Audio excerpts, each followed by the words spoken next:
अस्सलाम वालेकुम। शुरू अल्लाह ने ना तो करना। एक शेर है बड़ा प्यारा जा।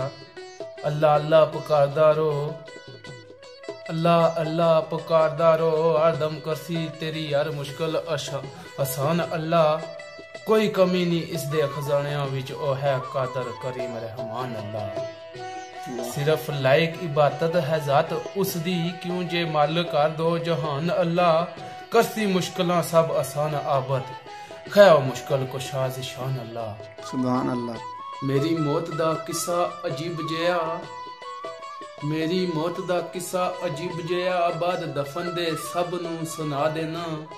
जिस दी याद ने कीता दरगौर मैनू, मेरा कातल भी उस नू बना देना। शर विच कुछ शर्म नी मोल करना, पर्दा असल हकीकत तू हटा देना। बेवफा दा नाम ज़मुर लिख के मेरी कबर दे झंडा लगा देना। दिलाए माने मेरी राजधानी, जाए मेरी राजधानी, जड़े महफियन ओ अफशो राज न कर। खुले बीते दिल बर बदनाम होसे, पैदा राहे नशीबो फराज न कर। सदका दे दिया कर जवानी दा, शला खैर होवी चंद दिना दे संते नाज न कर।